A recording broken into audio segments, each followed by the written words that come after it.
lucky nickel in your head. There's a strange vibration rising out from the heart of America, America. Listen to the sound of the drum calling players to the game of the new world order. Don't be caught unaware when the heads start rolling. No, it couldn't happen here. I know it wouldn't happen here. But I will not submit to authority of man. I'm alive, I'm awake. This is more than I can take. If you had an open door, would you kill a little more?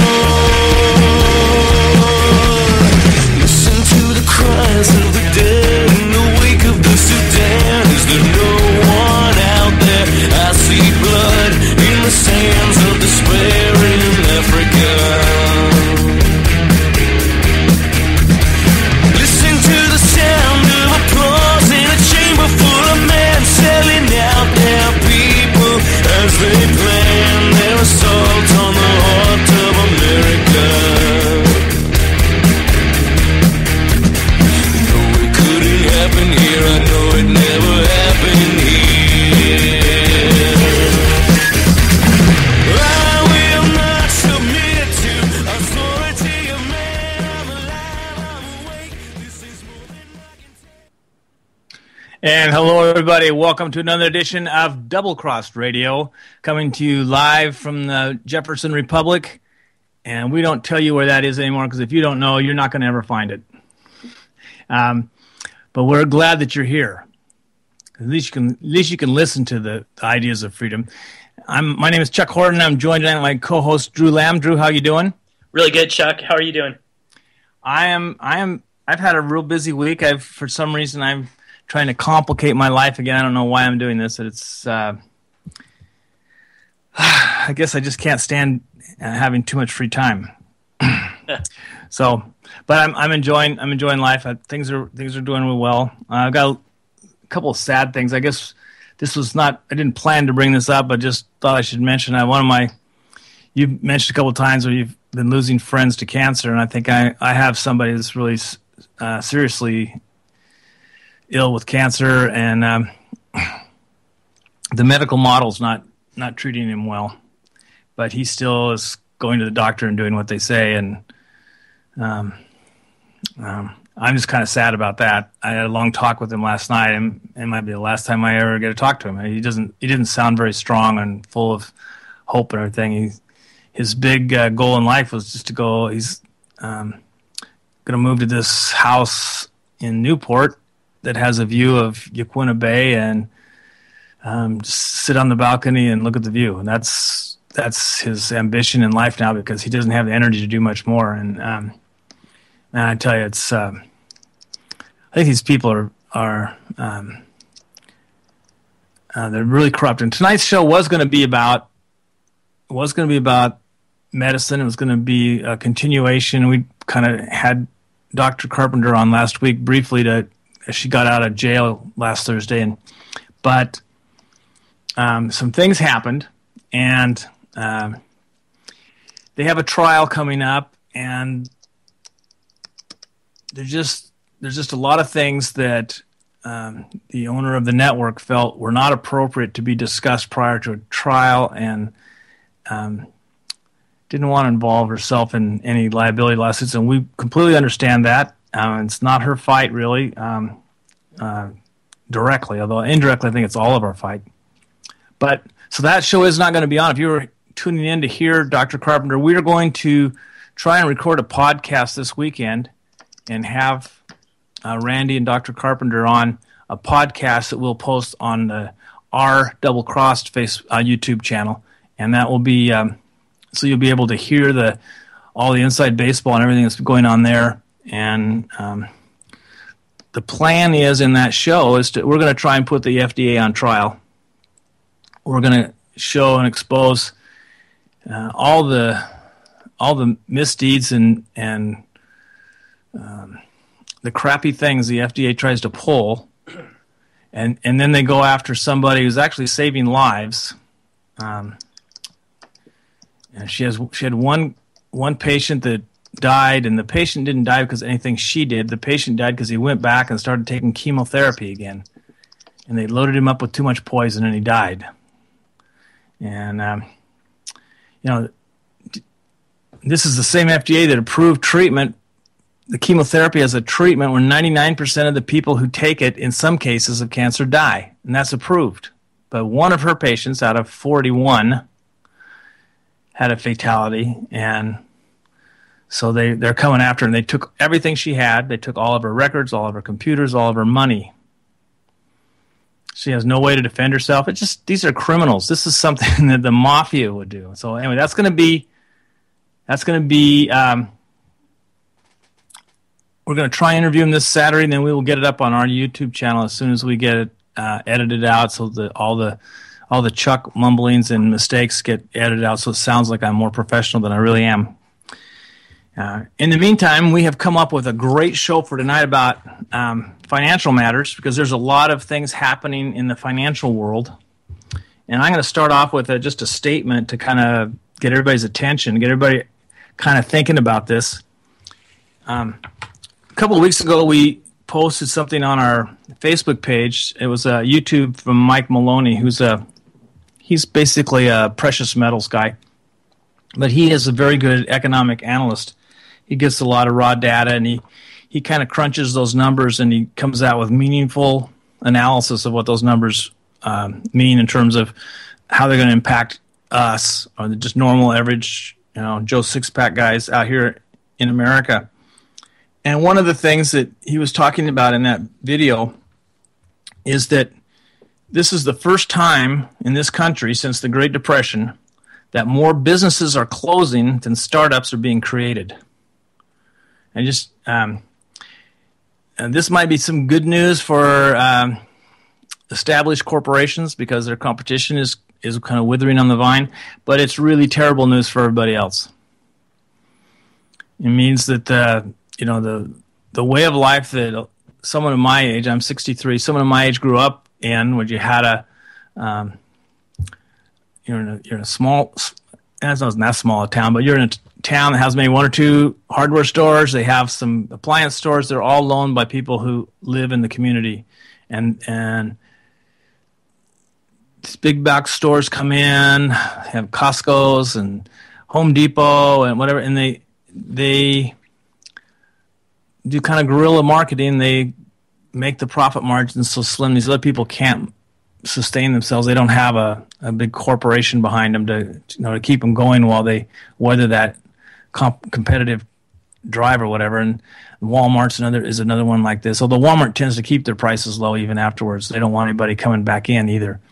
But once they're gone, I noticed like Home Depot's prices came right back up.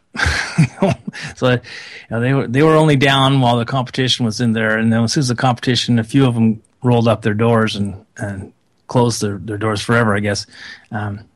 Their prices kind of just eased right back up there where everybody else's were. So anyway, that's the loss. We're losing the choice. We're losing the service we get. We're losing that profit dollar stays in your community when you have a locally owned business, and so that's all of a loss. Every small community, I would say small. If you live in a town under 100,000, I consider that small.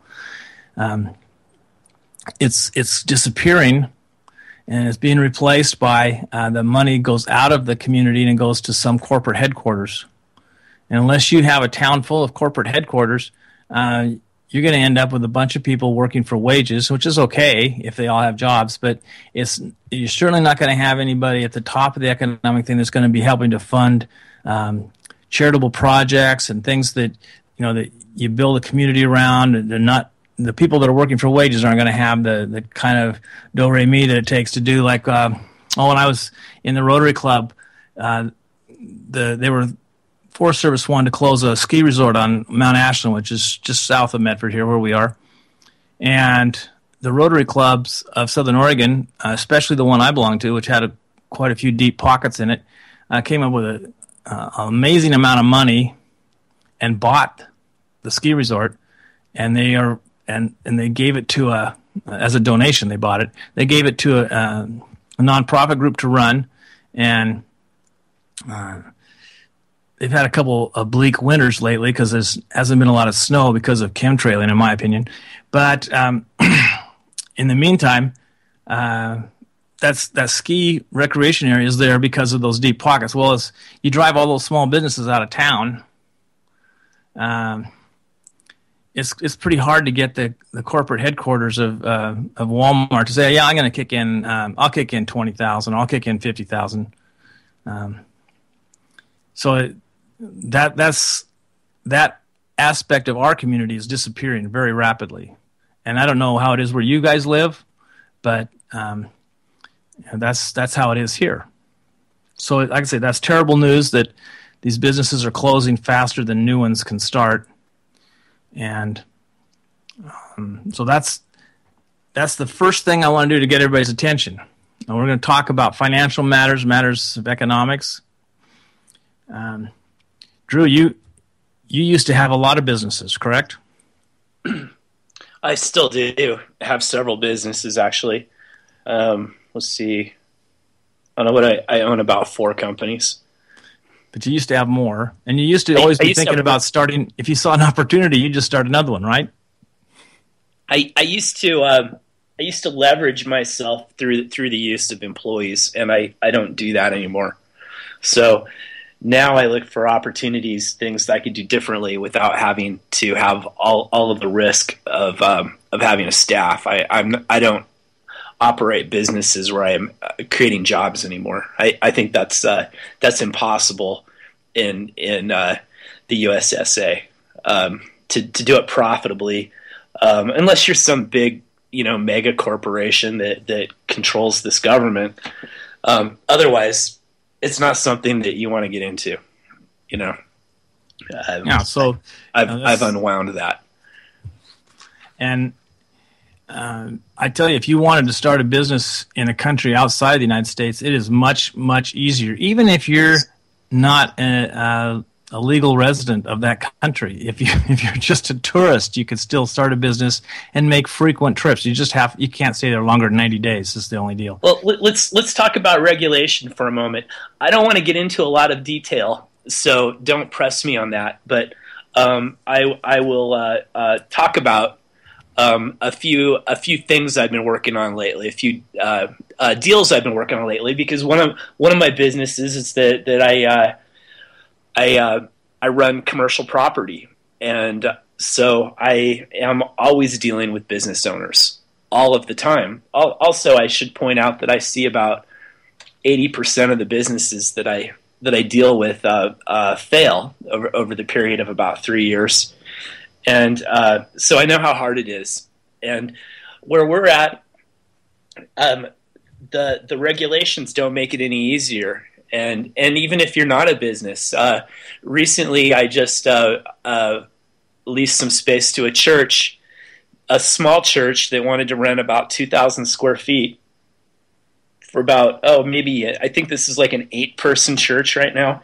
They had to pay a $2,500 fee to the city where the property is for a conditional use permit, and that was it. They just had to pay it so that the planning commissioners could get together and decide whether or not they were going to allow the church to rent a retail space to operate their church. But it wouldn't matter. Even if they were renting a church, it was already a church, they still would have had to gotten a conditional use permit.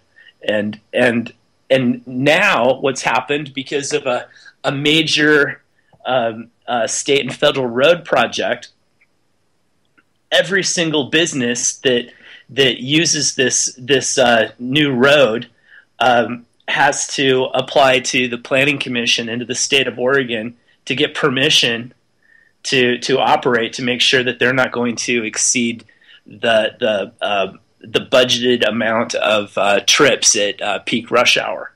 So they've made it virtually impossible just to wrap up deals. They've got their thumb on the whole thing, and they get to approve or disapprove at this point every single business.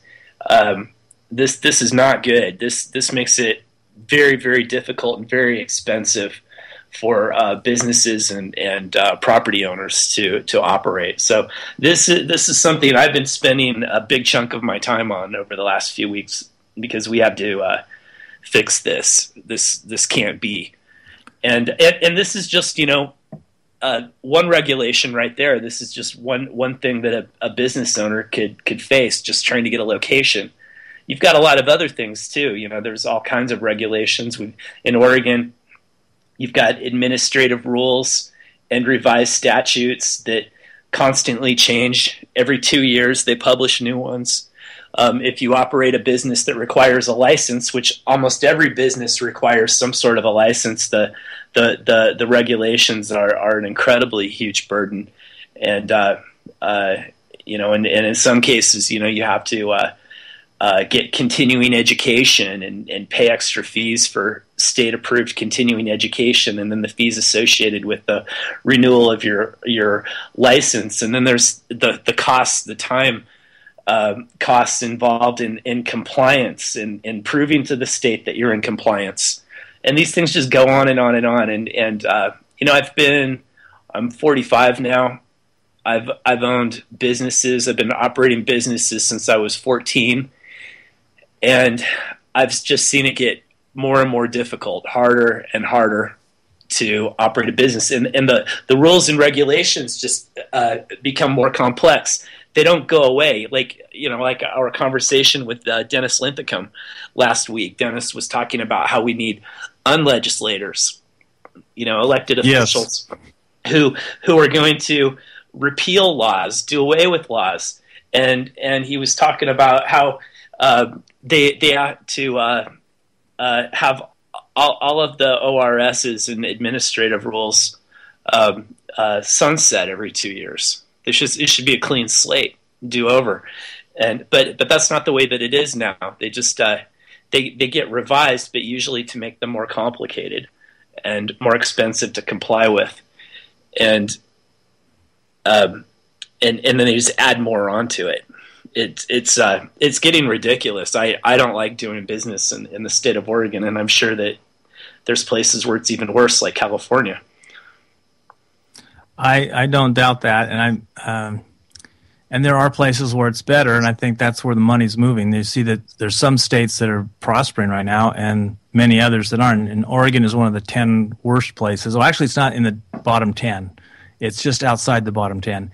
But like Jeff Berwick pointed this out, how difficult it was to find opportunities in the USSA. You've got, between government regulation and massive competition, there really isn't a lot of opportunity there now.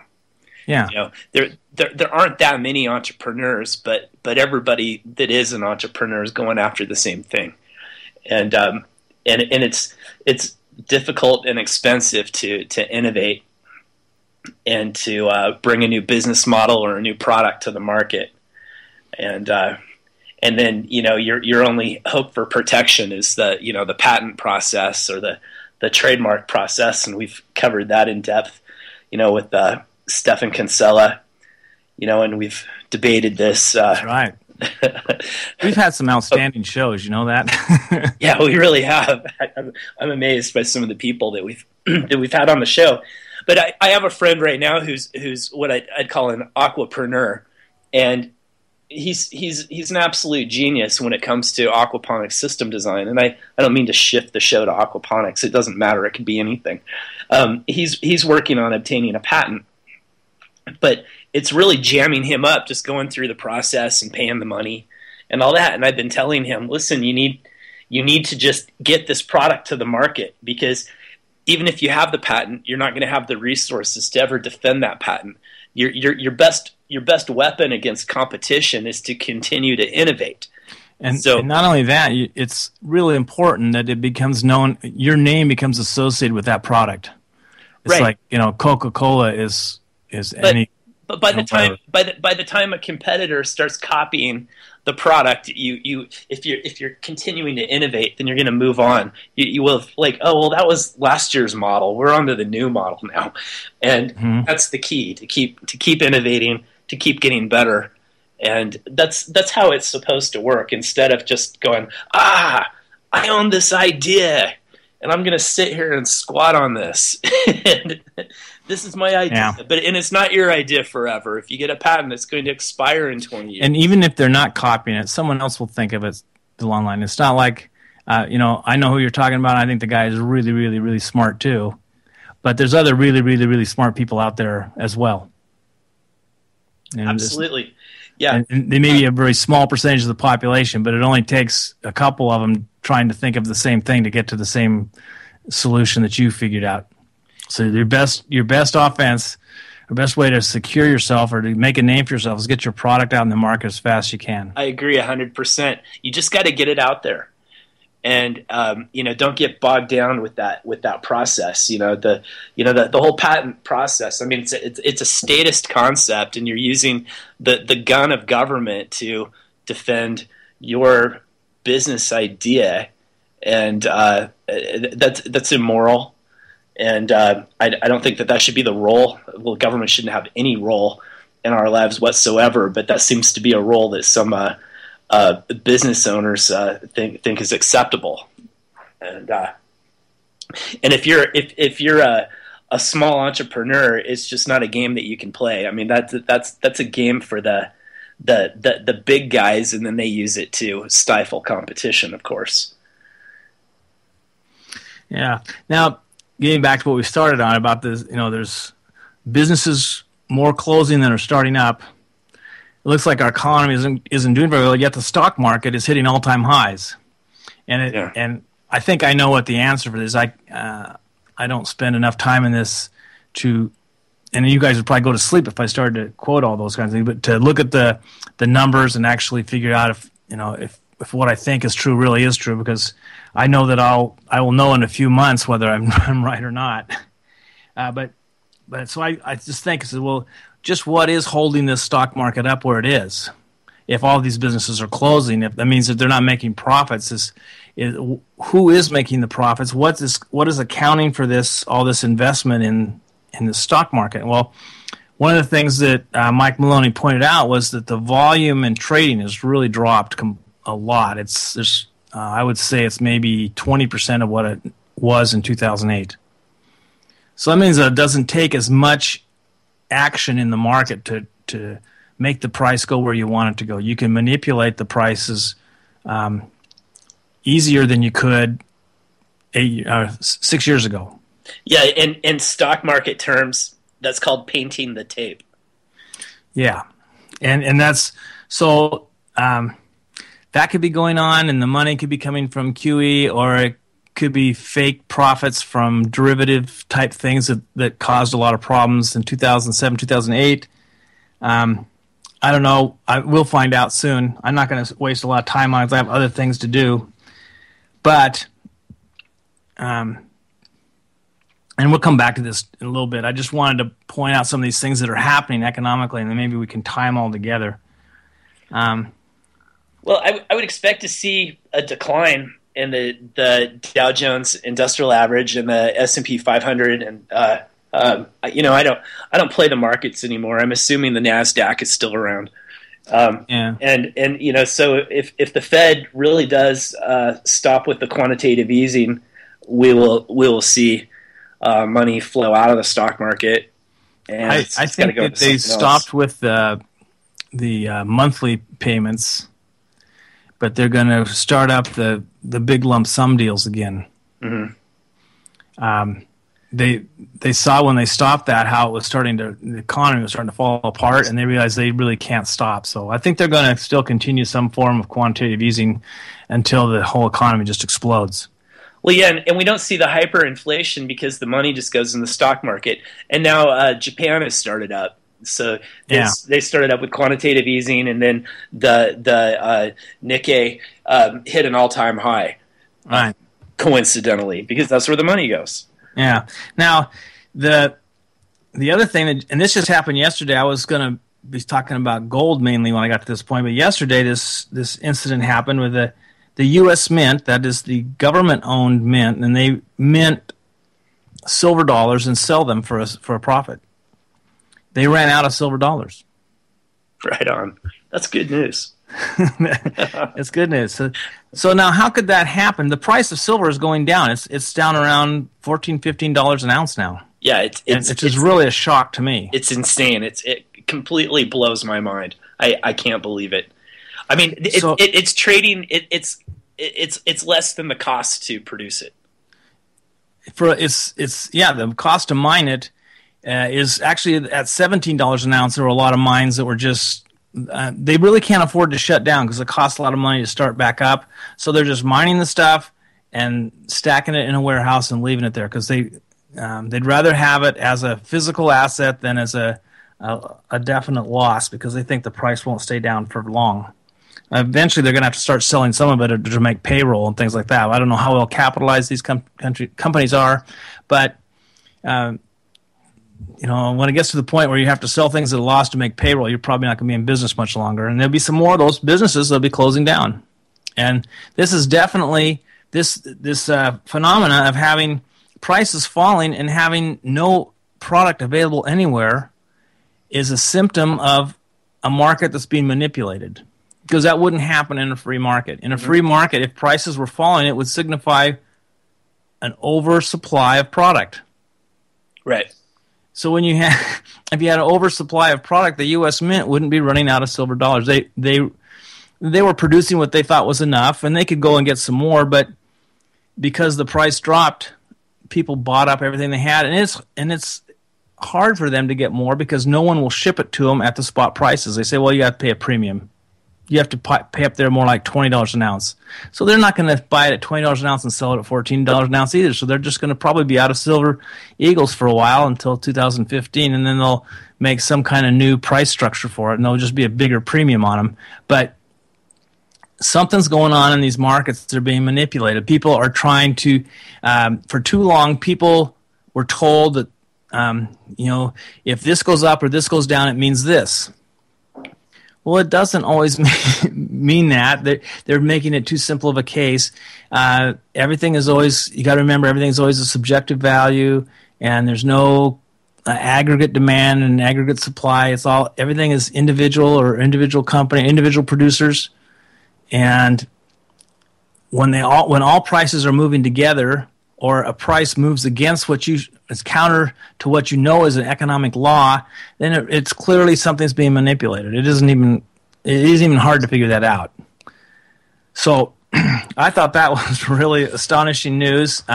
We posted a short YouTube on our Facebook page this morning, and I think that was also from Mike Maloney, if I remember right. And I thought that was just astounding. I first was alerted to this late last night by Eric Dubin, who's a frequent guest.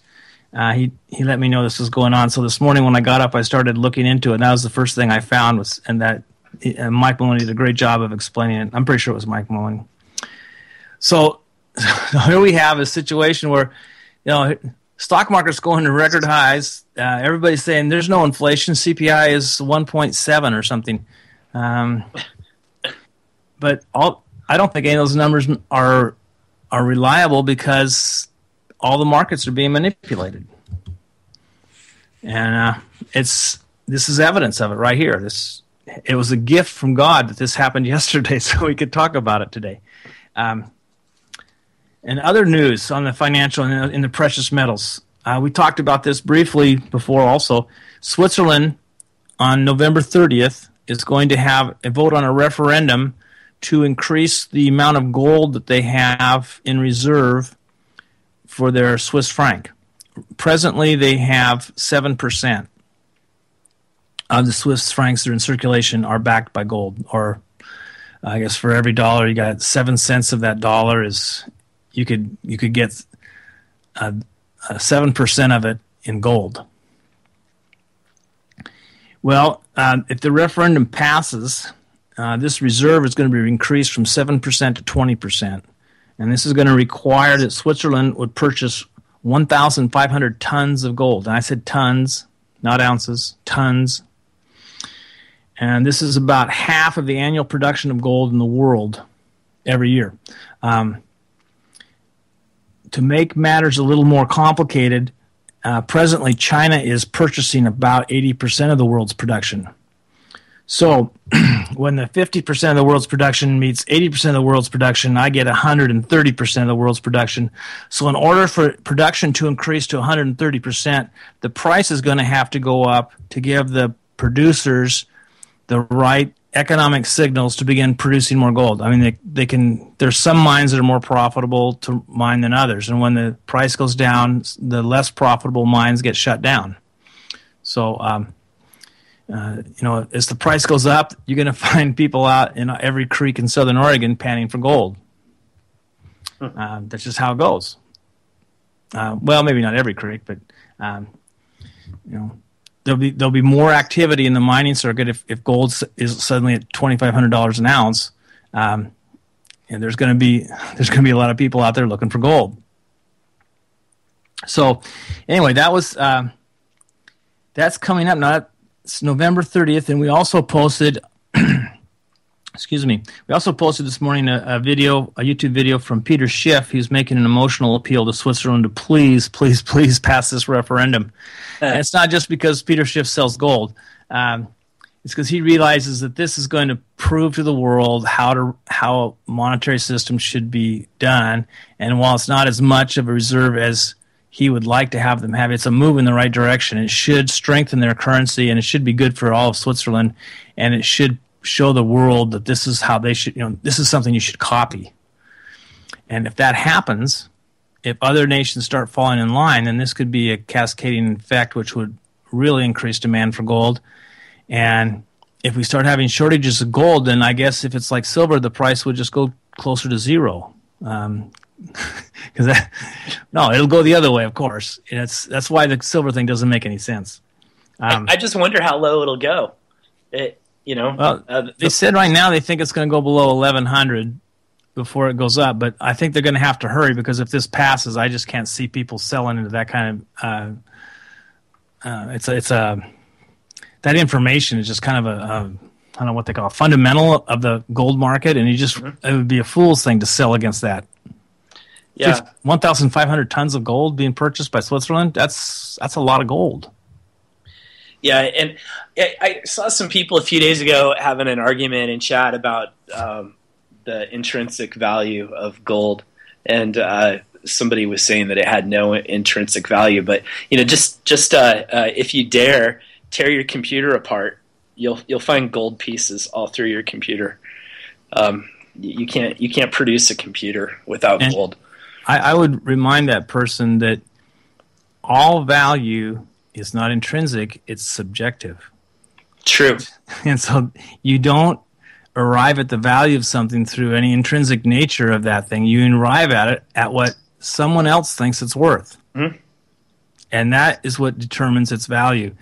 And that's why Bitcoin has value, even though it's just a computer algorithm, is because people see worth and value in it. It has great utility, which means usefulness.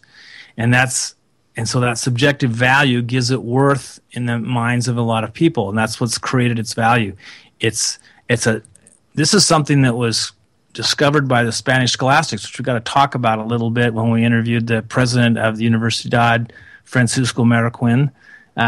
Amazing man. By the way, I should be getting my giveaway books. This is not a zero-sum game soon. That's just an outstanding book to read, by the way. But anyway, off the subject. Back to the subject. I just think that we're going to be in real interesting times if this passes this election. At the time, last time I checked, which was last week, the referendum was leading by 5% in the polls. That'd be a yes vote. Was leading by 5%. So that's looking good. That's better than being behind by 5%. And as we know, in elections, everything can change right at the last minute. In fact, that's all the election is a poll. It's at an instant. And everybody's opinion could be different the day before and the day after, but it's the day that the election takes place that matters. So that's the one that they make their decision based on. Anyway, in doing a little bit of research on this, I did find an article that was kind of, I don't know where they find these people, but this is something, I guess, stock brokerage news release. That they were showing that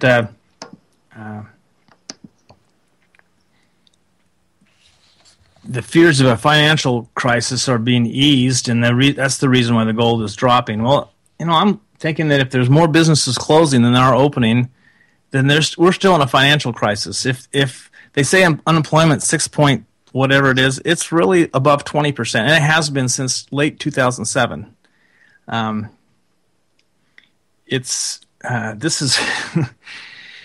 We're still in a real bad economic shape, and anyway, this is Jim Paulson. He's a chief economic investment strategist at Wells Capital Management. So I wouldn't invest any money with Wells Capital Management because this guy's head up his ass. And he says that the drop in the price of gold is a measure of U.S. consumer confidence. It's reached its highest level in 7 years. If you're not scared anymore, you might be fine putting some money in the stock market. Oh, yeah. That's like a rigged game. Yeah. It's manipulated prices. As soon as they get it up where they want, they're just going to chop the house of cards will come tumbling down. It's just program trading and fraud. Yeah. So those guys look like they're working something there. I would venture a guess that if society collapses and the stock market exchanges can find some way to power themselves, some sort of Matrix-like scenario. It won't be like the Matrix, where the robots are using humans to power their civilization. It'll just be to power the stock market, and there won't be any operating businesses or anything, but the stocks will still keep going up.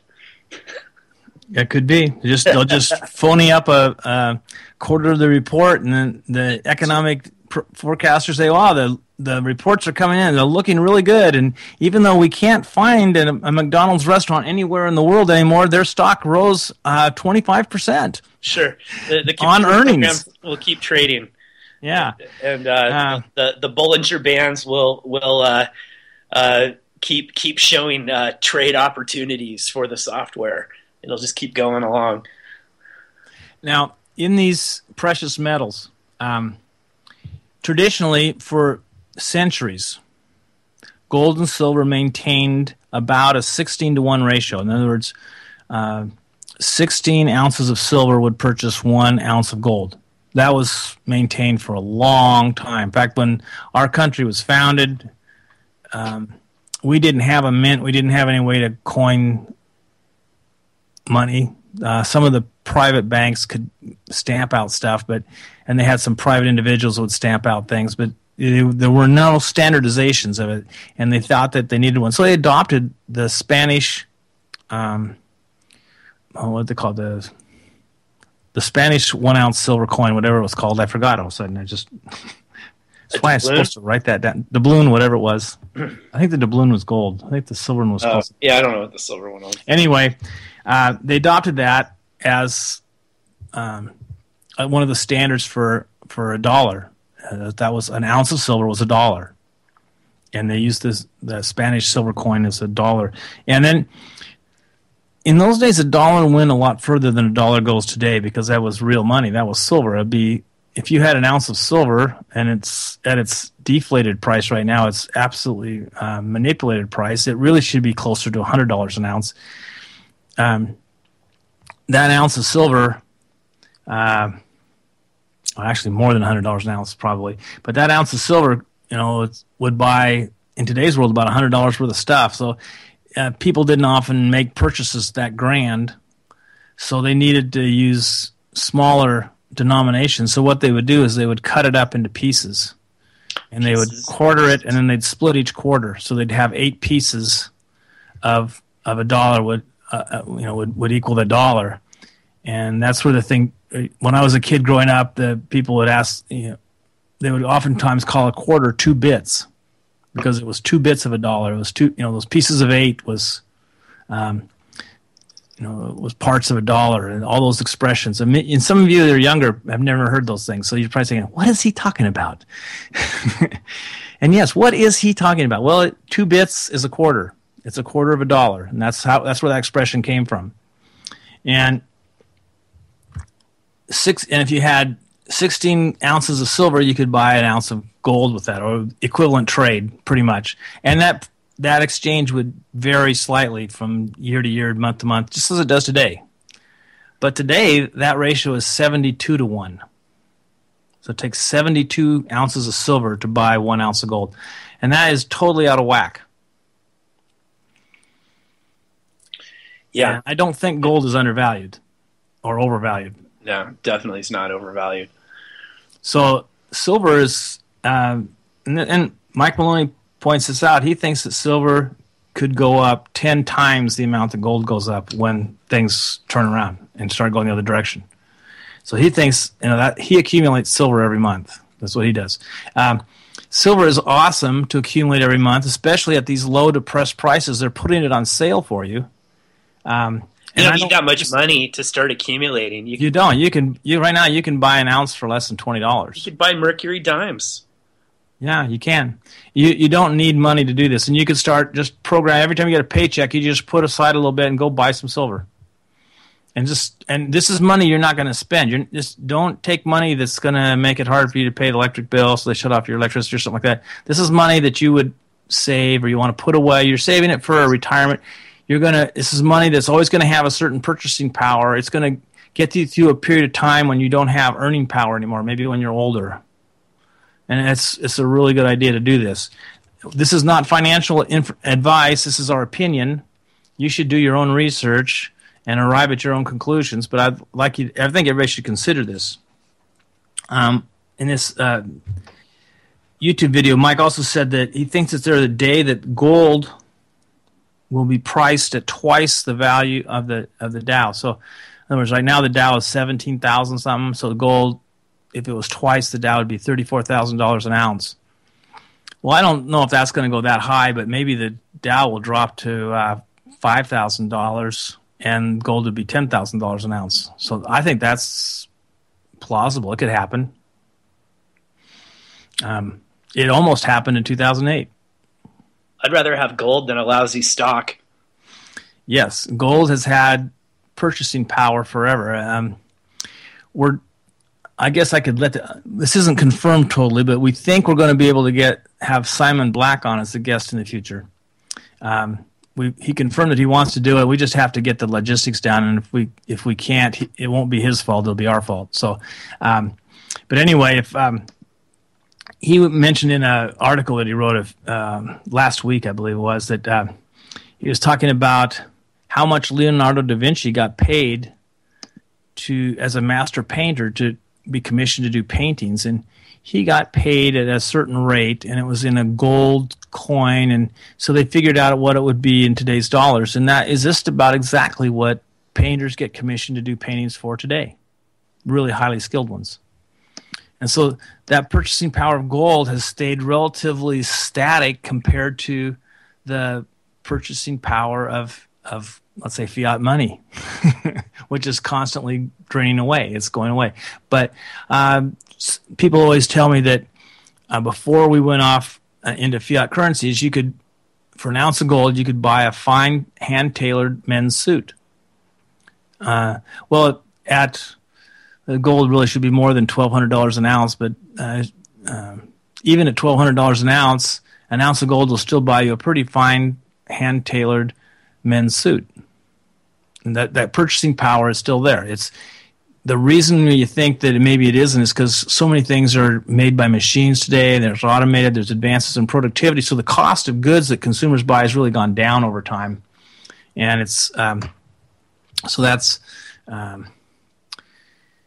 it kind of hides some of the debasement of the fiat currency, because if it doesn't cost as much to make stuff, then the fact that your dollar's losing purchasing power doesn't show up so much, because soap still costs $1. Well, if it was really like it should be, it should cost you about 3 or 4 cents now. But because you've lost all the purchasing power of that dollar, but because the productivity is so much greater, then it's still, it's still right at $1. Well, that doesn't mean that the paper currency still has the same purchasing power. It means that because with $1 worth of gold, you could buy like 90 times the amount of soap you could with that same paper dollar. So those are just some points I wanted to make about that. And I want you guys all to know that inflation is also another fake statistic. The basket of commodities that they use to determine what inflation is doesn't include food, doesn't include housing, doesn't include energy costs, which are three things that you have to survive. And those are necessities that everybody has to purchase. But they're not included in those statistics. And those three statistics have all been rising quite a bit faster than 1.7%, although housing for a time was going in the opposite direction, so it was a negative number for a while. And right now, oil is coming down, but I think that's going to be short-lived. I think it's an economic favor that the Saudis are paying the United States for bombing all these countries in the Middle East for them. Anyway, that's my opinion. I don't have any facts to back that up, by the way. Back on the track, the one thing you don't want to get wrapped up in too much is to think that inflation is defined by raising prices of commodities, because it isn't. Inflation is the debasement of currencies. It's when you increase the money supply, you decrease its purchasing power. Now, through manipulation and different kinds of operations that go on in a marketplace, that increase in prices may only be witnessed in one or two things. It could be only witnessed in, for instance, the stock market, which could be a huge bubble being blown up by the inflation, the quantitative easing being put out there by the Federal Reserve. And I think that's probably the case. The money... it isn't driving up prices of consumer goods because there's an overproduction of consumer goods, and so there's a contraction or a deflation in those markets. So things like TV sets and it's also they have advances in productivity too, but electronic goods, the iPhones, whatever, all that stuff is either getting more complicated or getting cheaper. But the prices really are going down in those areas. The things that like clothing and things like this, there was an overproduction. So there's a lot of things on clearance so it's not all going up in price. It's some of it's staying the same, some of it's going down. And so it makes it look like the prices are more stable than they really are. When resources quit being allocated to these places where they have overproduction and their production starts to meet the market demand more closely, you're going to see a rise in those prices. It's going to happen. But right now, they're trying to liquidate still after 6 years. And it should have been done in less than a year. It should have all been done and gone, and we should be recovered by now and off and running. But we're not, because of the government's trying to stick their finger in the pie and make it better, and it gets worse. And that's exactly what happened during America's Great Depression. This was in 1920-21, they had a depression far worse than the Great Depression in 1920. It started in 1929, the stock market crash. It was far worse. It was over in 18 months. And that was because they took the proper economic measures. These are things that they would never dream of doing today. They cut government spending by 50%.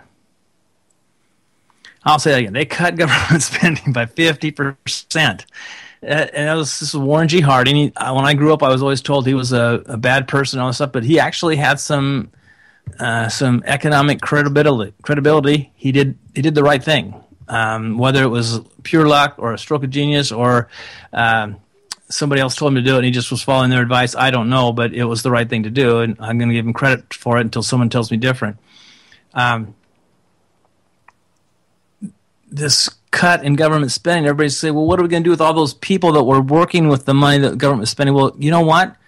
Without the cut in spending meant a cut in taxes, meant there was more money circulating in the economy, and all those people got hired because that money was being invested in the economy, and they were actually producing wealth instead of destroying it in a government job. It was It's how economies are supposed to work. And it wouldn't have crashed in the first place if they hadn't had inflation caused by the Federal Reserve, which had only been in existence for 8 years at that point in time.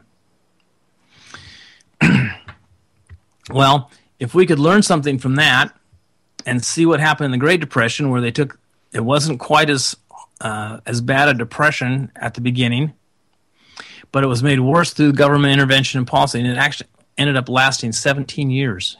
We didn't until this was the spring of, it was actually 17 and a half years, spring of 1947. And that was a long time. We're only 6 years into this one. We could go on another 11 years like this. Or we could crash tomorrow and it could just burn up. I don't know. We're in much worse shape in a lot of areas than we were then. In 1929, a lot of people still lived on farms and they could grow their own food. They had an abundance of food in a lot of areas. Tramps and hobos would come through and they would go up and knock on the kitchen door and they'd say, I could do some work for some food. And they'd go out and have them chop some wood or something, give them food to eat and send them on their way. They'd make a little mark on the door and they'd have a constant stream of people there, getting fed to do little odd jobs around the place. And we kind of took care of a lot of people that otherwise nobody would have taken care of. And this was just spontaneous organization. It was kind of like how people in societies organize themselves spontaneously to get things accomplished. You produce something for me, I'll produce something for you. It was voluntary exchanges. Nobody held a gun at anybody's head and told them to fork over some money so I can buy some lunch for this guy. It was all done voluntarily. They also had a lot of mutual aid societies. A lot of them went broke during the Depression because it lasted so long. But those mutual aid societies were they would have groups that would pay in dues every month, and they would be it's basically like insurance. Some of them owned hospitals. I think the last one of these hospitals just recently closed down. It was in Alabama. They, it was like a couple $100 a year, they would take care of you medically no matter what happened to you. And they had a really large subscription base, but with all the healthcare going, the government wanted control of everything. They kind of put them out of business through regulations. Oh, big surprise there, huh? Anyway, they had lots of things like that going on during the first Great Depression, 1929 to 1947, that aren't in existence now. And those were kind of safety valves that kind of helped things out. They were things that put less pressure on the government to provide stuff, because the government was horrible providing anything. Everything they did made things worse.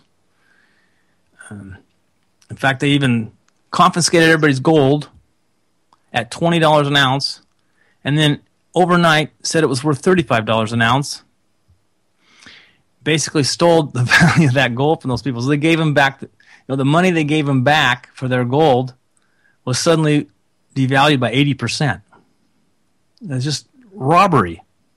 That was Franklin Delano Roosevelt, thief. Should have been impeached for that. Just a crook. So, but in those days, people were a lot more patriotic than they are today. They had a greater sense of nationalism, I guess you would call it. And so they were able to get away with crap like that. I don't think they would get away with it today. They'd probably have to shoot a bunch of people to get their gold. And they probably will if they have to, if they want it bad enough. So I guess what we're telling you is, don't tell anybody where you hide your stash. Don't make it public knowledge. Just make it a secret between you and maybe a couple of family members. And just keep it to yourselves, because I think that's a possibility they could come after the gold again. And after they did that, I think it was 1932 that they did that, 32 or 33. No, it was in 33 because it was first year of Franklin administration. After they did that, we did not get the freedom to own gold again until the 1970s. Wow. That was pretty horrible. Wow, that's amazing. Yeah. So this stuff, they know that silver and gold, they can make these short-term manipulations. They can try and fool you into thinking something isn't what it seems. It's a magician's trick. It's not reality. If the price was really that low, it would mean there was an oversupply, and there would be gold coins, gold ounces, silver ounces everywhere. The U.S. Mint would not run out because the demand would be taken up in other areas, and they would have plenty of. I mean, it wouldn't happen.